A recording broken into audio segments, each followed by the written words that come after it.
about your sanity. Are you ready to face the unknown? Join me on this journey through the most terrifying urban legends, where reality mixes with the paranormal. The White Lady of the Linares Palace, Madrid. In the heart of Madrid, in the majestic Plaza de Cibeles, stands the Linares Palace, a building that houses a tragic 19th century legend. Raimunda, illegitimate daughter of the banker José de Murga y Resnido, I Marquis of Linares, was a beautiful and kind young woman who grew up in a wealthy family, but with the stigma of being illegitimate. Her life took a tragic turn when she fell in love with her own father, unaware of their relationship. The incestuous relationship had a fateful end. Raimunda was murdered by her father when the truth was discovered. It is said that Raimunda's spirit wanders the corridors of the Linares Palace in Madrid. The White Lady, as Raimunda is called, appears dressed as a bride in white, with her face covered by a veil, especially in the Hall of Mirrors of the palace. The legend of the White Lady of the Linares Palace has become a popular urban legend in Madrid. Many believe that the palace is haunted and that Raimunda's spirit continues to seek justice or revenge. Visitors and workers at the site have reported a series of paranormal phenomena, such as chills, lights that turn on and off on their own, doors that open and close without explanation, and the sensation of being watched. Some even claim to have heard whispers and laments. The Linares Palace has been the subject of numerous paranormal investigations. Experts in the field have used ghost detection equipment and have held seances to try to contact Raimunda's spirit. During these investigations, psychophonies have been recorded and images have been captured that supposedly show the presence of the White Lady. Currently, the Linares Palace houses the Casa de America, a cultural institution that promotes relations between Spain and Latin America. Despite the cultural activities that take place in the palace, the legend of the White Lady remains alive in the memory of the people of Madrid, and many believe that Raimunda's spirit continues to wander its corridors. Reality or fiction? Like any legend, the story of the White Lady of the Linares Palace has an aura of mystery and controversy. Some believe that it is a real paranormal phenomenon, while others suggest that the apparitions could be the product of suggestion or misinterpreted natural phenomena. However, the legend continues to arouse the curiosity and interest of those who visit the palace.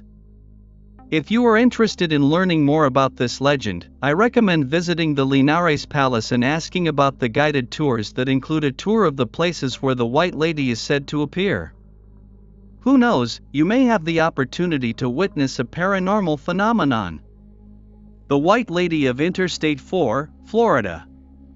The legend does not have a clear and defined origin, but it is believed to have begun circulating in the late 20th century, as Interstate 4, one of the busiest highways in Florida, became an increasingly used route. Some versions of the story suggest that the White Lady is the spirit of a woman who died in a car accident on the highway, while other versions claim that she is a young woman who was murdered and thrown into a nearby lake. Her spirit, dressed in white, appears to drivers, especially on foggy nights. There are several explanations for the apparitions of the White Lady on Interstate 4. Some believe that it is a paranormal phenomenon, while others suggest that it could be an optical illusion or a case of collective hysteria. Despite the explanations, the legend of the White Lady of Interstate 4 remains very popular and many drivers take precautions when driving on this highway, especially at night or in fog. The legend of the White Lady of Interstate 4 is one of the most popular and terrifying ghost stories in Florida. It is said that her spirit wanders this busy highway, especially on foggy nights, seeking revenge or simply company. Some witnesses claim to have seen her appear suddenly on the road, forcing them to brake sharply to avoid an accident.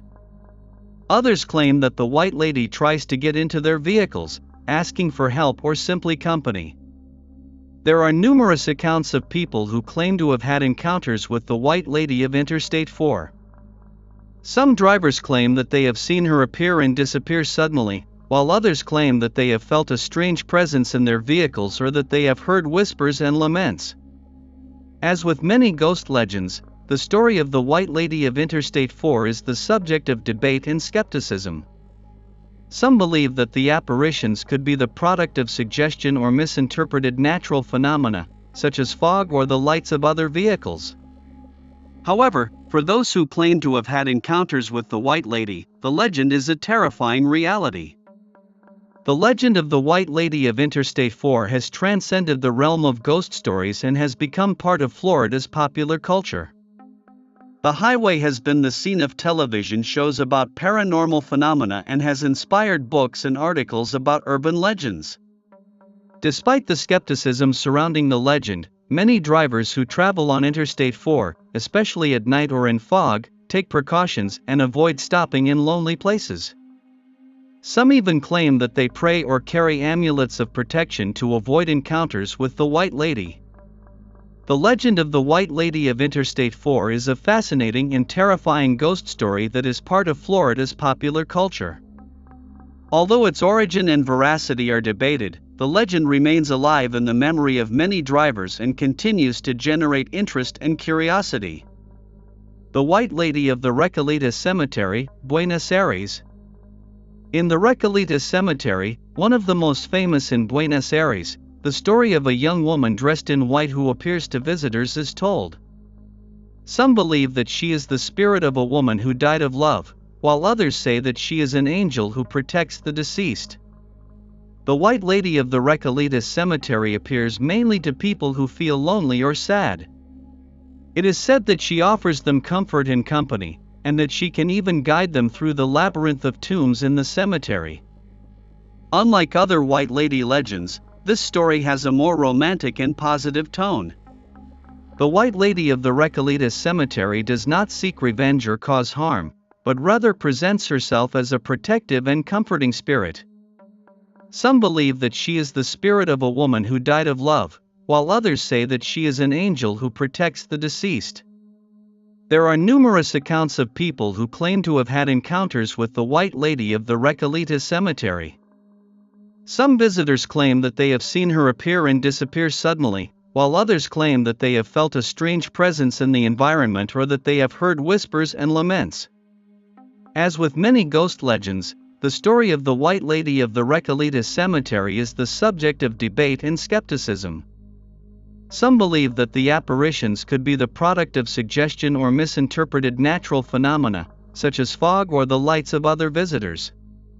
However, for those who claim to have had encounters with the White Lady, the legend is a palpable reality. The legend of the White Lady of the Recoleta Cemetery has transcended the realm of ghost stories. It is a fascinating and enigmatic ghost story and has become part of the popular culture of Buenos Aires. The cemetery has been the scene of television programs about paranormal phenomena and has inspired books and articles about urban legends. Although its origin and veracity are debated, the legend remains alive in the memory of many visitors and continues to generate interest and curiosity. Despite the skepticism surrounding the legend, many visitors who tour the Recoleta Cemetery, especially at night or in low light, take precautions and avoid stopping in lonely places.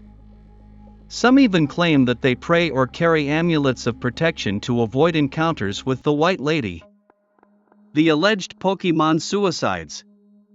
The alleged suicides related to Pokemon, specifically regarding the urban legend of Lavender Town Syndrome. It is an urban legend that emerged in the late 90s and early 2000s, mainly in Japan.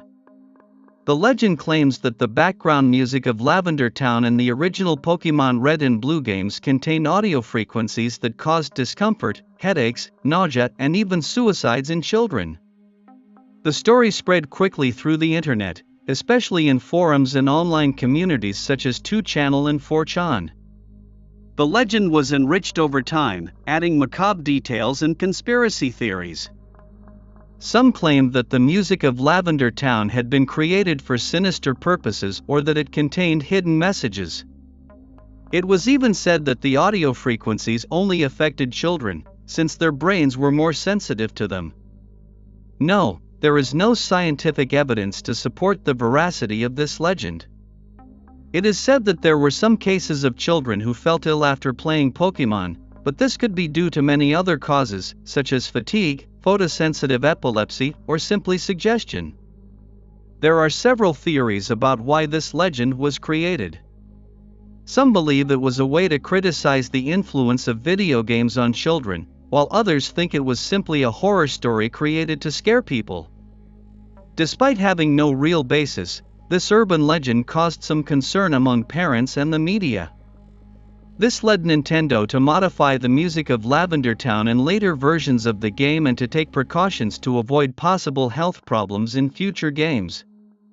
Despite not being true, this legend had an impact on the Pokémon franchise and led Nintendo to take precautions in future games. Although they never admitted that the original music was harmful, these changes contributed to calming public concern. The legend of Lavender Town Syndrome is a clear example of how horror stories and urban legends can spread rapidly through the internet, especially when it comes to issues that concern society, such as the health of children and the influence of video games. The legend also reflects the fascination with the unknown and the paranormal, as well as the tendency to seek supernatural explanations for phenomena that we do not understand. Although the legend of Lavender Town Syndrome has lost strength over time, it is still known and remembered by many Pokémon fans. The story has been the subject of analysis and online debates, and has even inspired works of fiction and adaptations in other media. If you are interested in delving into this urban legend, I recommend searching for information online. There are numerous articles, videos, and forums dedicated to the subject. You can also look for interviews with people who claim to have been affected by Lavender Town Syndrome, although it is important to remember that these stories have not been scientifically confirmed. I hope you enjoyed this video. If so, it would help me a lot if you subscribed to the channel and gave it a like. And don't forget to leave a comment. I love reading your opinions and suggestions to continue creating content that you like.